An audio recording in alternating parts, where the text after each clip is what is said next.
Dorian Harris was shot and killed when he was 17 in Memphis, March 29, 2018. He walked into a store top stop shop and he stole a beer without paying. Now, the guy ran after him, gets a gun, goes, chases him, and shoots him, shoots several shots. The guy's name is Anwar Ghazali. He was convicted of second-degree murder. It was a trial that lasted between 3 and 4 days. He was convicted Thursday. And initially, when he was arrested, it was on a first-degree murder charge, and I guess it was changed to second degree. His sentencing is scheduled for September 23rd. Some of the interesting things about this case and some of the controversial things, I would love to know your opinion. Beverly Loverson, she was one of the witnesses. She said that she saw Dorian running, like he grabbed 2 beers, 2 coolers, he dropped one and he runs out. Then she says, as Anwar runs past her, she says, as he passed me, I said, don't kill him, it's just a beer. This is what she testified. So as Ghazali walks back into the store, he says, I think I shot him. And the witness replies back, I said, I hope you didn't, not over a beer. Now, the crazy thing about this, right? Not only did Anwar Ghazali not call the police, but also Beverly Loverson didn't call the police, and nobody else, any of the witnesses at this place, this location, nobody called the police. Now, what happened with the witnesses not calling the police, that's actually something that commonly happens. It's called the bystander effect. Now, according here to the Wikipedia, it's a social psychological claim that individuals are less likely to offer help to a victim when other people are present. The greater the number of bystanders, the less likely that one of them is to help. Several factors contribute to the bystander effect, including ambiguity, group cohesiveness, and diffusion of responsibility that reinforces mutual denial of a situation's severity. So I'm thinking like it's like a human sociological thing. When you're in a group of people, especially in large numbers, you tend to maybe think that the situation is less serious than what it actually is. And it's also like that effect that like, oh, I don't need to call the cops, somebody else did, or somebody else is probably going to call the cops after all those shots are have been shot. You know, I've had that type of thinking before. One of the things that was kind of crazy about this, and the sad fact that nobody called the police, was that he was found, Dorian, 2 days later. How crazy is that? I mean, to the point where it's reported that Anwar went back to work the next day after the incident. Nobody called the police. He was found. The situation is too, what the prosecutor said was that he was shot in his left leg.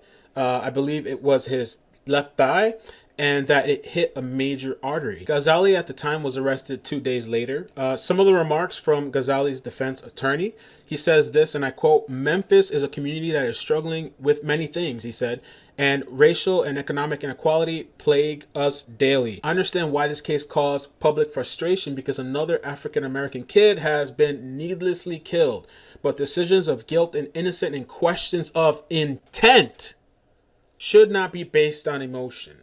And this is kind of interesting because it brings me back to the Malia Davis situation where, you know, understandably, a lot of people are very emotional about how they feel about the case, and they just want there to be a charge and just do it just now. Why is it taking so long?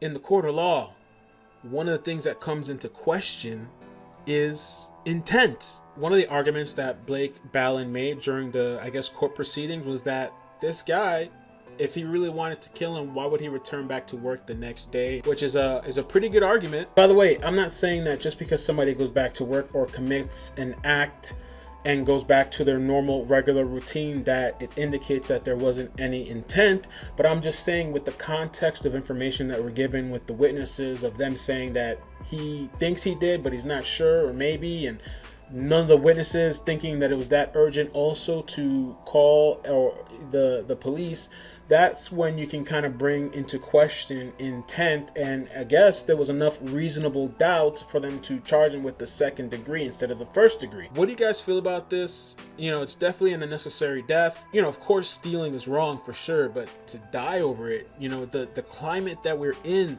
this day and age, you can get taken out for cutting somebody off in traffic. About Dorian Harris, one of the things here that was reported at the time of his death, Harris was enrolled as a 9th grade student at an alternative high school after he spent time in Job Corps, a vocational training program administered by the Department of Labor. A commercial appeal reported he was living with his grandmother at the time, and this is a great conversation we can bring about parents being involved in their kids' lives. But on the night of March 29, 2018, she allowed him to stay at his cousin's house and didn't think anything of it. I believe that the family was really upset because of the charge was second-degree murder, not a first-degree murder. It'll be interesting to see the time that he gets in jail. Comment down below, let me know what you think about this. The other thing too that's kind of interesting before I sign out is that this happened March 28th. We're already almost at the end of the year in 2019, and this is just being he's just being convicted. So it really goes to show how long the court system, the law, justice can take. And you know, arguably you can say whether this is justice or not. According to what I'm seeing online for Tennessee, it can be anywhere from 15 to 60 years and a fine not more than $50,000. So you guys let me know. Take care. Peace.